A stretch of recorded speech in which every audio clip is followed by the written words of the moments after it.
We believe this to be one of the old ferries that operated here in Grifton. This appears to be where the old steam donkey was anchored on the bank. And you can see across the bank there's another clear spot that there was some kind of embankment. What would happen is they would pull the barge back and forth across the creek using the steam donkey, and that's how the crossing was made. There was no bridge at the time. Imagine living in a wilderness and this was the way that you traversed. The creeks and rivers were the highways, and the Tuscarora were here long before Europeans.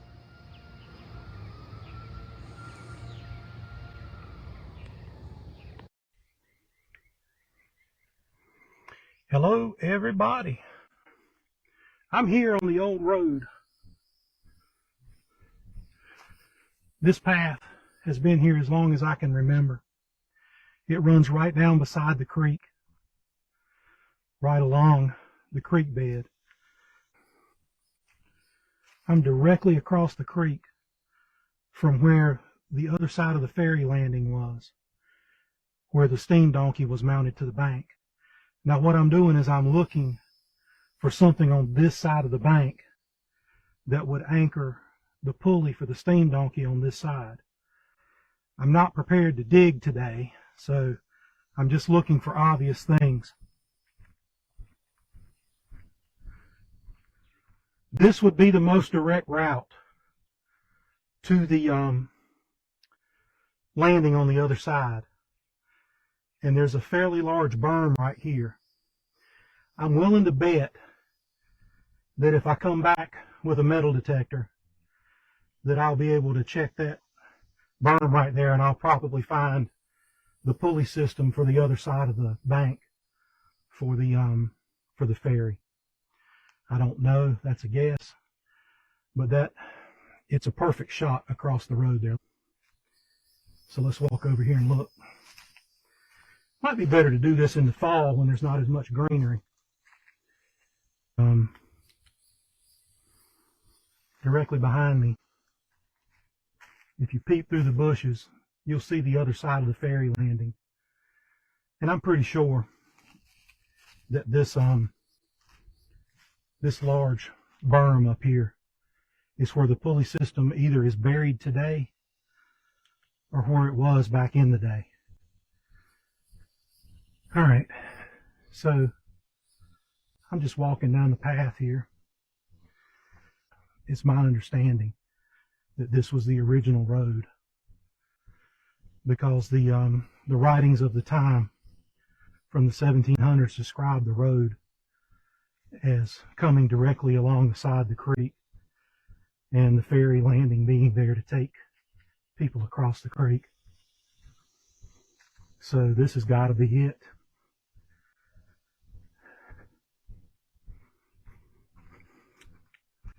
Let me show you what I'm looking at in front of me.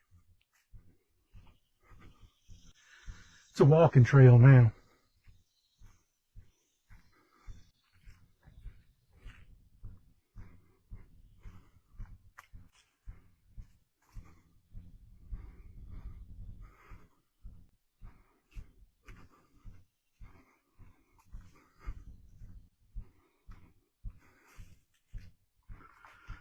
The Tuscaroran village of Contentnia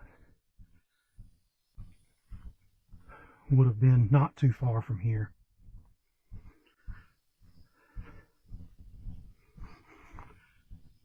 The creek was their lifeline. It provided them with transportation and food. The creek is full of fish. And I've got a low ground out on that side over there. There's plenty of wildlife out here too.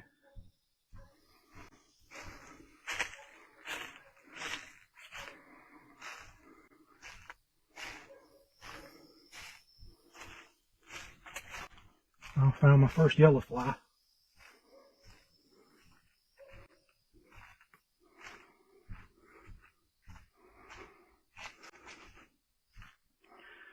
Now, for those of y'all that have spent your whole life in the city, these are cypress knees. The cypress tree roots grow up out of the ground.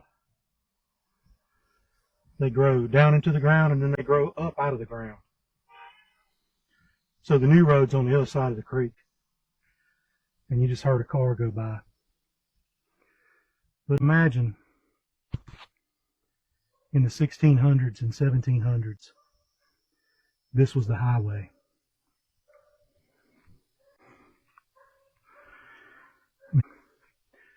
So I'm here along the banks of the Contentnia. As you can see, I'm not far from the public road over there. And this is the dirt I grew up on. This is the creek I grew up with. So in the 1600s, 1500s, just imagine their whole life revolved around this creek. It's pretty amazing. And what's really amazing is that I grew up here and nobody ever bothered to tell me until I got grown and I had to go start researching it for myself. So I'm celebrating the 250th anniversary of my nation, and I'm also thinking back about how my nation was born and what it took to actually form the states. North Carolina in the early 1700s, 1700 to 1710, was not a very established colony. I mean, we had New Bern, which was the capital, which is 30 miles or so that way, down the waterway. And that was pretty much it. There were settlers that had started moving west out of New Bern and settling the area. But this area was occupied heavily by the Tuscarora Native Americans, or the Tuscarora Indians. And they were not nomads. They weren't living in teepees. They actually had houses. And right here where modern day Grifton sits today, there was an Indian village or an Indian town. There are several different pronunciations, but I'm going to use Contentnia because that's what the creek's named. And that's what everything was based on, this one name of this town. It was the headquarters of Chief Hancock, or he's sometimes referred to as King Hancock in the English writings. Now, the interesting thing is that King Hancock wasn't his real name. The Europeans decided he needed a Christian name, so they named him Hancock. I don't know what his real name was. I haven't found it in any writings. If anybody knows what his name was, throw it in the comments or send me a direct message and let me know. I'm going to assume it was Katinga or something similar to Contentnia. I've seen that word a couple of times, and like I said, I'm a country boy from Tick Bite. I have a tough time pronouncing anything that has more than 2 syllables. So if I butcher any of these words, especially the Native American words, accept my apology in advance because I don't do it intentionally. But they came out of New Bern by boat and came up into the area. John Lawson was a surveyor, a writer, and a historian. He came out and surveyed the land into parcels, and then people got the land, and the Native Americans lost the land. You can describe it ever how you want to, but by our modern laws, it would at least be conversion. But, none of that mattered then because a superior society had encountered a primitive society, and that never goes well. Think about that when you're talking about, everybody's talking about these aliens, and there's a movie out about Disclosure Day and some other stuff. Just think about that. Our society today, as advanced as we are, against a spacefaring race, we would be the Tuscarora or possibly even lower on the food chain. So primitive races have never really survived contact with a more advanced race. So if the alien stories are true and they are coming here, then we're in for a rude awakening. But anyway, back to my story. They sailed up the creek. The Tuscarora captured them and took them to the council in Contentnia, where they decided that John Larson would die for his participation in taking the land from the Tuscarora, and he was executed. The marker in Grifton says about 4 miles north of that location, and I'm about 2 miles north, so 2 more miles that way would be where he was executed at. The Baron was with him, was allowed to leave and return, and he was there to tell the story. And the execution of John Lawson started the Tuscarora War, which lasted 2 years and which nearly ended the North Carolina colony. North Carolina had to call for assistance not once but twice from South Carolina. The first expedition was headed by Colonel Barnwell, who built the fort, which is now the town of Fort Barnwell, which is about halfway between here and New Bern. And the second expedition was headed by Colonel Moore. Colonel Barnwell's expedition ended with basically a stalemate. Hancock remained in control of the Tuscarora and remained in control of the land, and Barnwell went back to South Carolina. Moore came in with a different attitude. He showed up with his army and a significantly larger Native American army, and they came in prepared to do business and do what war does. And about 15 miles that way, the decisive battle was fought in Snow Hill at a fort called Narahuka. I probably pronounced it wrong. Somebody can correct me. But it was a modern fort. It had bastions and tunnels, and it was not a bunch of sticks just stacked up. It was a modern work of architecture. It would probably be a decent fortified fighting position today. I'm not saying up against tanks or whatever, but it'd be a good infantry position. So the war lasted 2 years, and it was fought right here on the dirt where I'm standing. This was the battlefield. There's a place about a half a mile from here that you could walk and just pick up handfuls and bucketfuls of arrowheads when I was a child.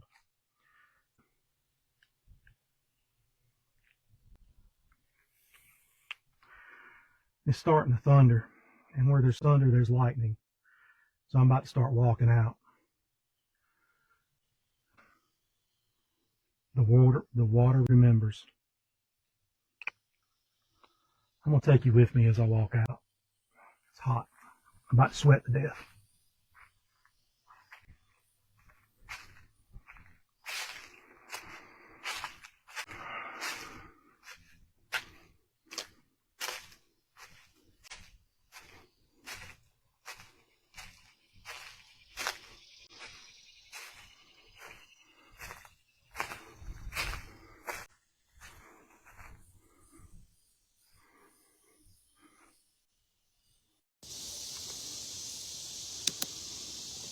All right, you're looking at what I'm looking at.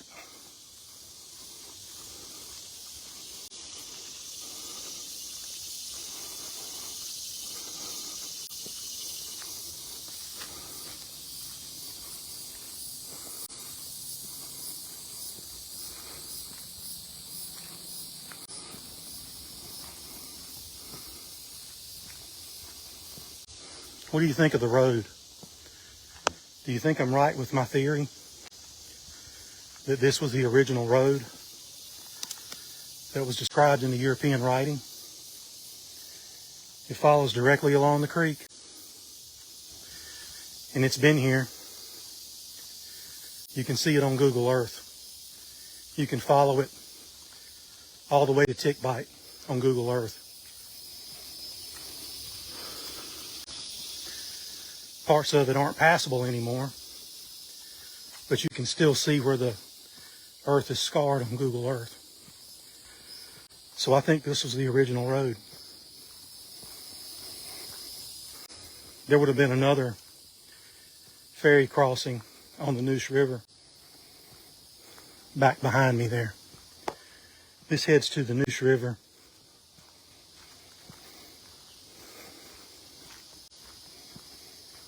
So I'm headed back to the car.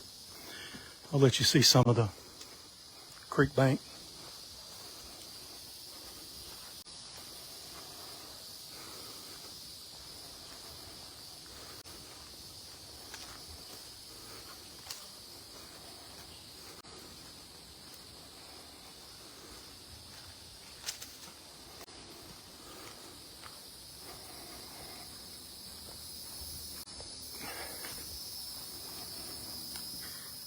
I think that I'll find along in here, see there's a dip down on that side and there's a dip down on this side.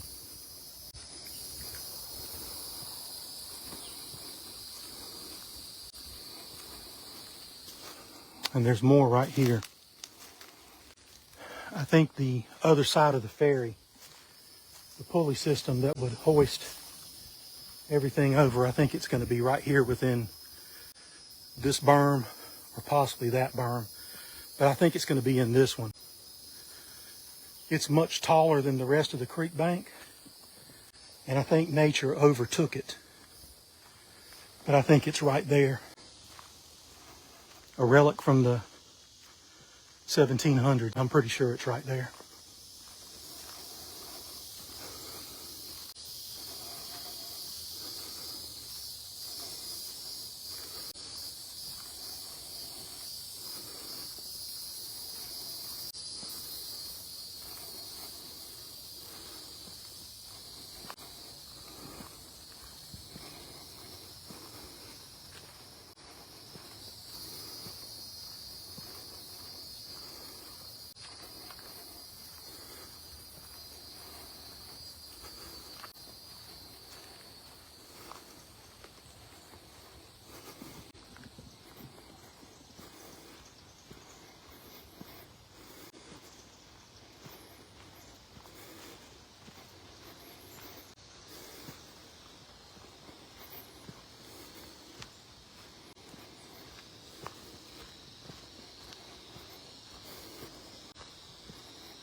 So this was the old bridge over the creek.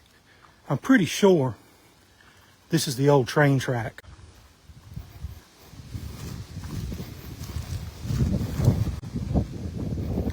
I crossed the new train crossing about 3/4 of a mile back, but I'm pretty sure this is the old train crossing. It's a fairly substantial bridge work here.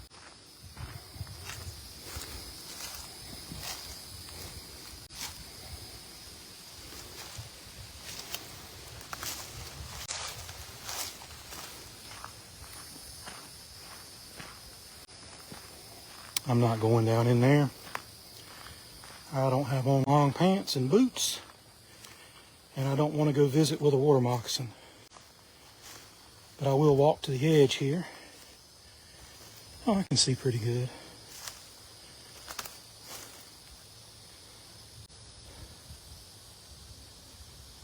You can see the way it's built.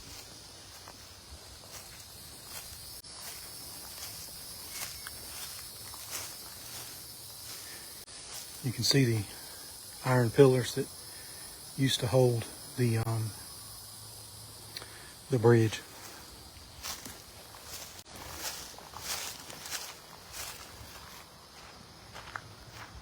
All right, so I'm back into the modern campground that stands here today. When I was growing up, this was a small housing area where people had some shotgun houses that were right up on the creek. They got washed away in the flood just like everything else.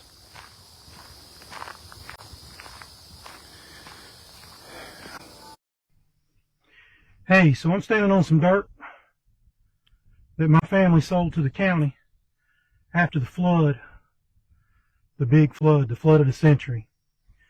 So that road that I was just walking on,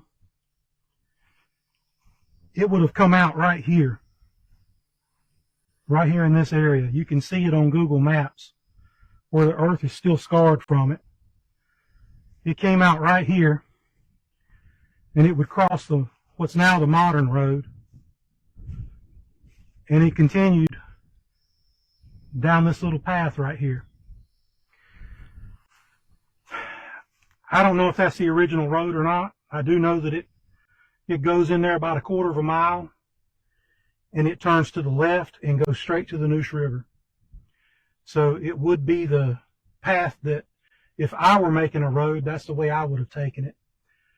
But it goes back up in there to an area called Jack's Slough.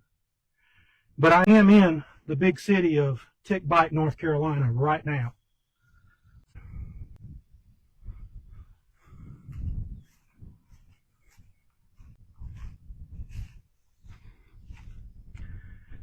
Tick Bight.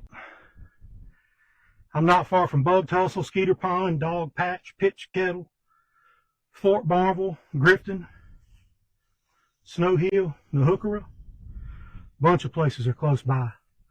I'm going to leave the live running as I go down the road here just a little ways. Like I said, my family used to own this property. I know that no trespassing sign is on public property because I know where the property line is. So I don't know who put that up, but I know that it's wrong.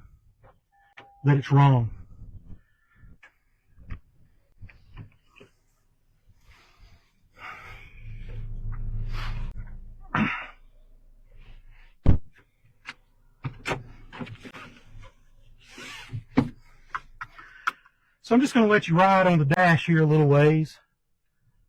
I'm just going to pull around to another driveway so that I can get back on the property. When I was here last week, I tried to show you the cactus that had pretty much taken over the property, and I did not get a good picture of the cactus at all. So we're going to try that again.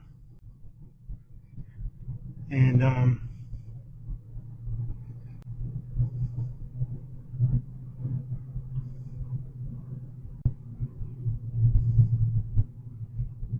going to pull into the back driveway here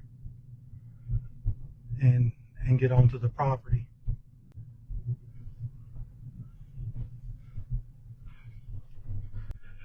And the property was sold to the county. So this is public property. It's not private property, it's public property. All right, I'm here. I pulled in the back drive. So let's take a look at this property again.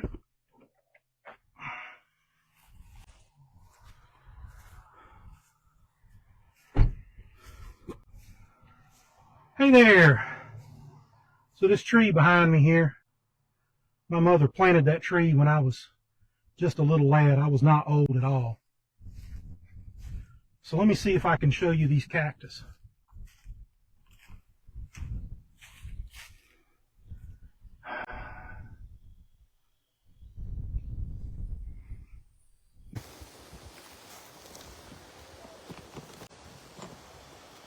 So these cactus right here, they were in the ditch when I was a child growing up and all through my teen years. But they have moved all over the property now. They're everywhere.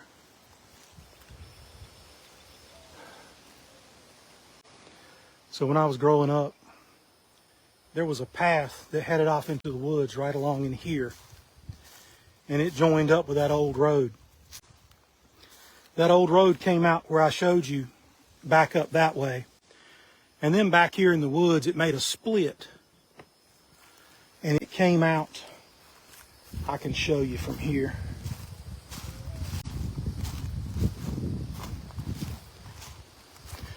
It came out down there in that curve.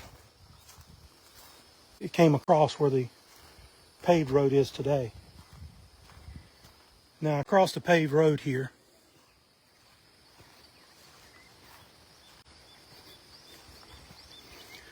You see that gap in the trees over there?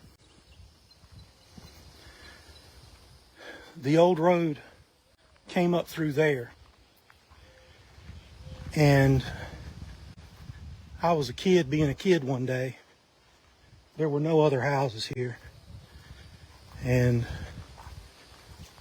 my family did own the property up to the wood line. But I was a kid being a kid, and I was digging in the old road. And I found an old buggy axle.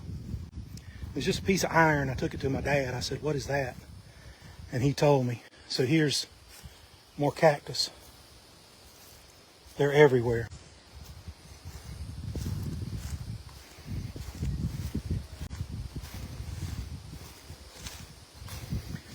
But the old road was right here. You can see the larger trees on either side, and then the brush there in the middle. That's where the old road went through. I can see a squirrel climbing up a tree back there. So, a lot's changed. A lot stayed the same. But I would ride my motorcycle out from there and cross the paved road and go through this little cut through and go across my brother's yard down there and then cut back across and go onto the old dirt road and start riding and playing. And I wore a Honda XR75 out back here on these old roads and never knowing really what they were. It was pretty amazing. So here I am in downtown Tick Bite.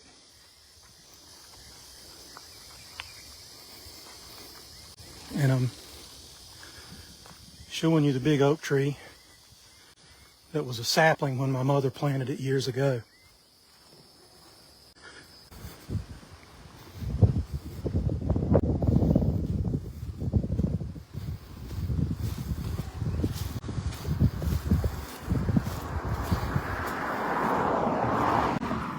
More cactus. And by the way, you don't want to step on them. Especially I've got on water shoes. I don't have the shoes to be messing with cactus. But more cactus. There's the remnants of some flowers that my mother planted. She bought these flower bulbs from the back of a magazine. And I remember when they came, she was so excited. And she came out and made a little flower bed around this tree with those bulbs. I wonder if any of them are still growing out here. Wow, this tree's big.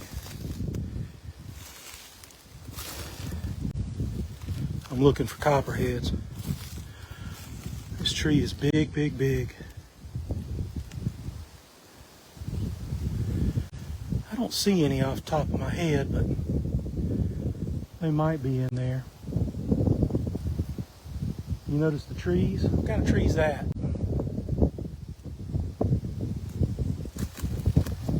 There's some pines.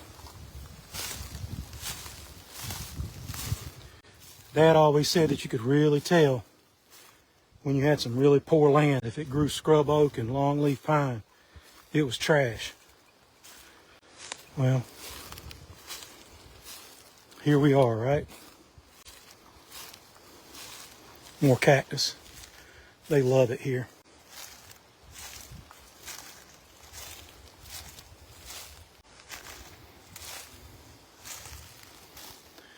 There's not even a sign of the foundation where the house was. There's nothing.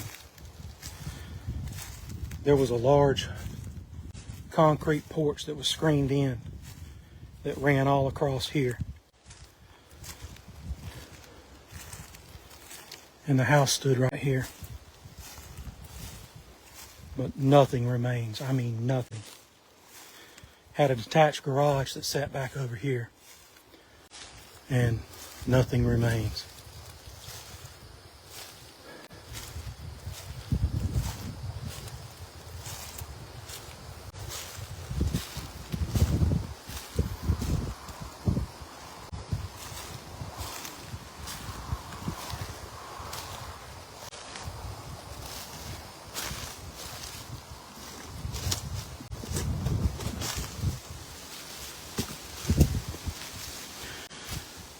Now there's a possibility that was mine.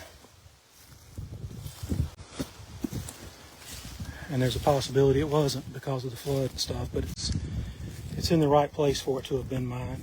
It's old, I know that. Still got air in it. I'm gonna leave it here. But this is tick bite, folks.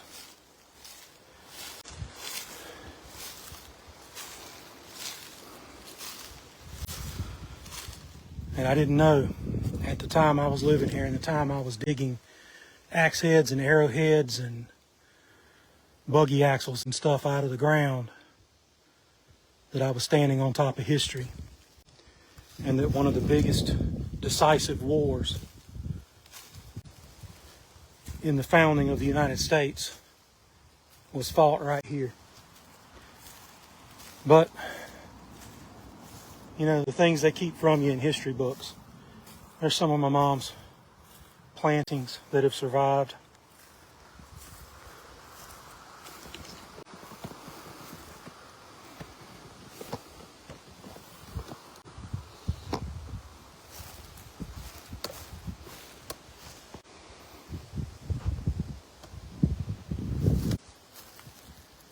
This is the land I grew up on. This is tick bite. It's covered in cactus now. There are a few scattered homes here and there. A few people still live here, but not many. Most people have left, and there's good reason why. But this once was a thriving neighborhood, and now it's just the wilderness is reclaiming it. And it's done it fairly quickly. It's been reclaimed fairly quickly. I didn't know as a child that I was standing on a battlefield where the future of the United States, or at least the North Carolina colony, was going to be decided. And that this land once was occupied by the Tuscarora Native Americans, where they hunted and fished and trapped. Now the Contentnia Creek is right back there. And on the other side over here, this way, is the Neuse River. So where I was just at the boat ramp and the old ferry crossing, is almost straight back through here. And the old road that circled around and went back would go down this way, well past where the state maintenance ends and where the pavement ends, all the way back to the Neuse River. And I've been all over that area when I was a child. And there were earthworks back there where I didn't recognize them at the time, but they could have been fighting positions for soldiers. They could have been where they dug a ditch. They could have been a lot of things. But there's a lot of history back there in these woods. A lot of history. And they're digging it up one truckload at a time and hauling it away. I can see the sand mine through the trees right here. I don't know if you could see it a minute ago when I had the camera pointed that way, but I'm going to show you.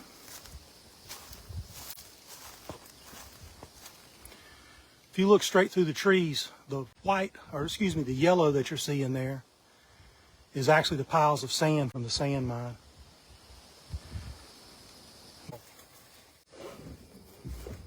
So just come along with me as we drive just a little ways.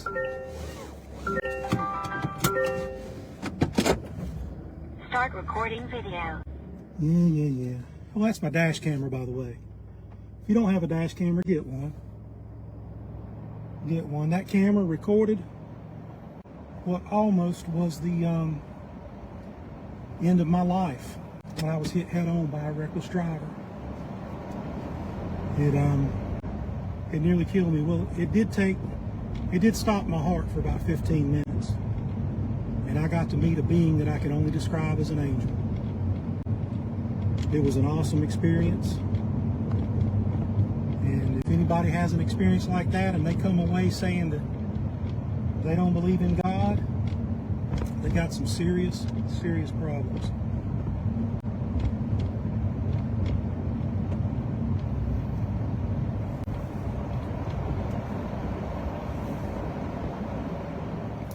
And we're going to get a twofer here.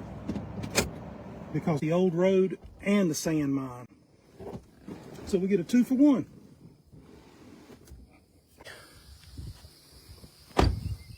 There's Grifton sand and gravel. This was not here. As a matter of fact, my brother's house stood right there. But there's a water meter right here in the woods somewhere that we paid to have put in. That was a big deal. But I'm not going into the sand mine.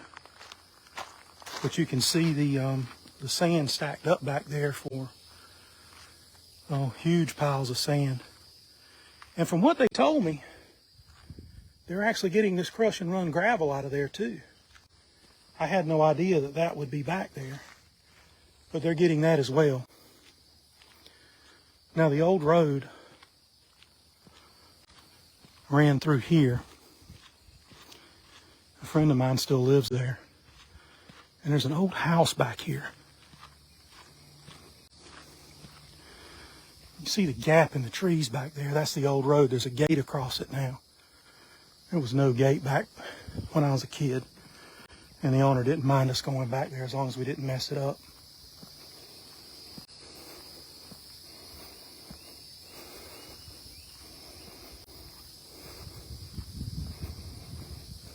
I don't see the old house. It may have been torn down, I don't know. And you can tell this is wetland. See the reeds and stuff?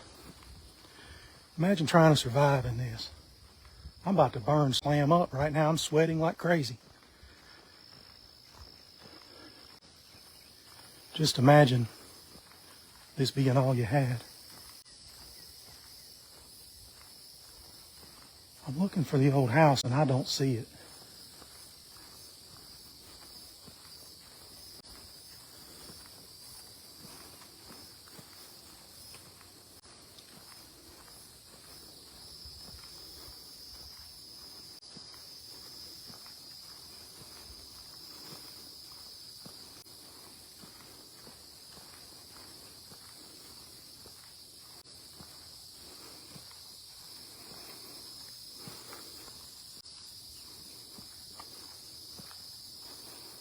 They're coming up empty. I don't see the old house. But in my lifetime, the woods reclaimed it. And then it was exposed again because of some logging.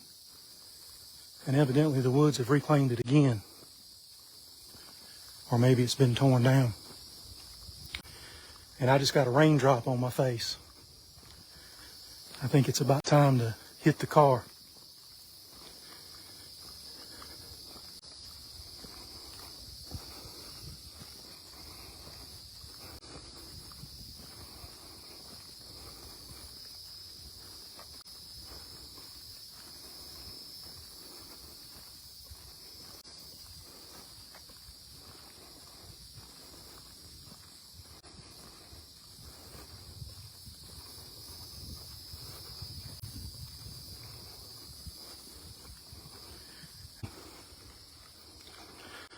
But I spent many happy days riding my dirt bike down this little path right here. This old dirt road that's now just gone.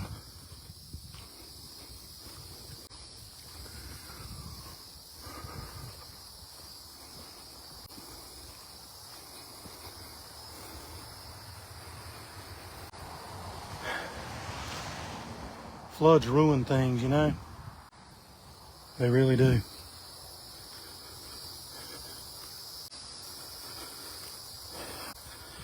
And we'll take a ride to the end of Tick Bite Road.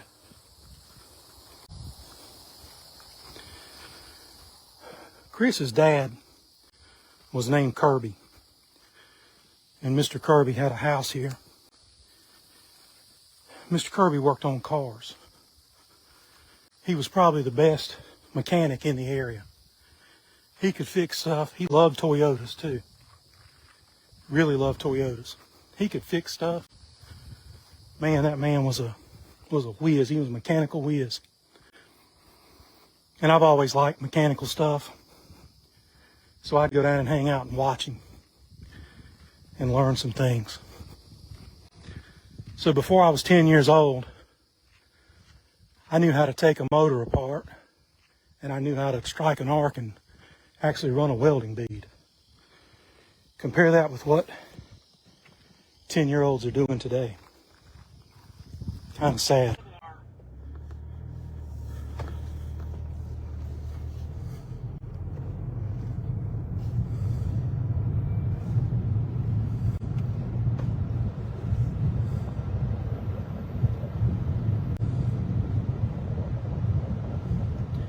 So if you're just joining the stream, we're driving to the end of Tick Bite Road right this second. I've gone down the old road in Grifton by the old ferry.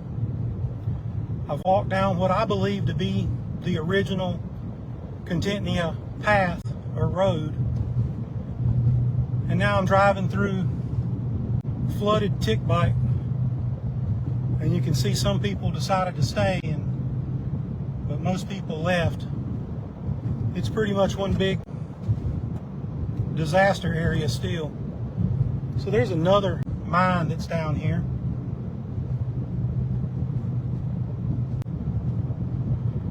We're coming up on the old boat store.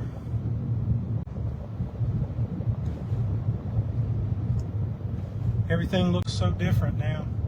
It looks a lot smaller too. Things used to be so big and now they're so little.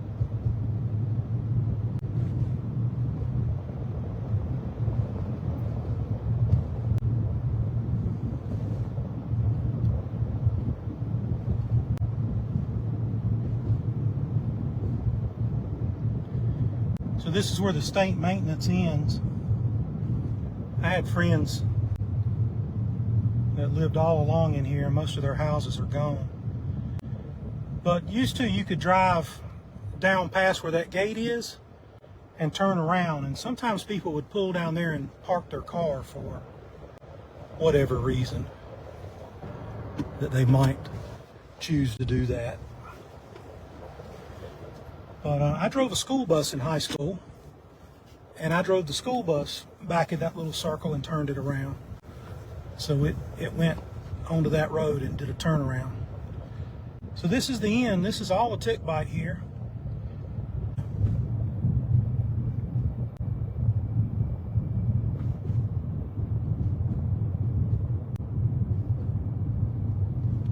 And the creek is right there. You see where the trees end in the shot? That's where the creek is. We'd spend many evenings down here on the creek fishing. And this is the site of the old boat store.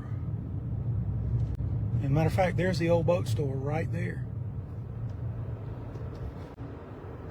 Can you see it? You see the old boat? That is the boat store. So it survived the flood. It didn't float away when the flood happened. Says a lot about the boat, right?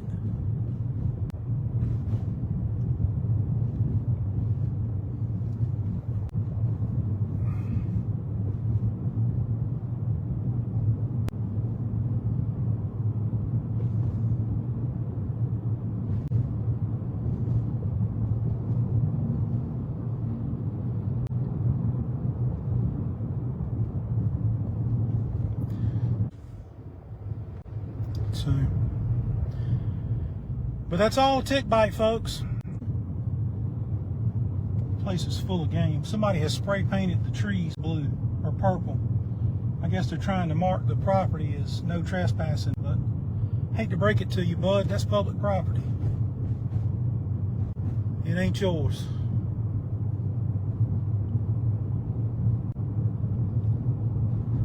And I know it's public property because we owned it and we sold it to the county. So you can put some purple paint on it, but it ain't yours.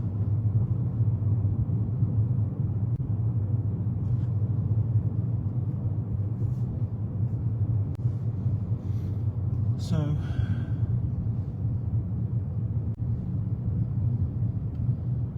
this sign right here in the curve is what I want to bring your attention to.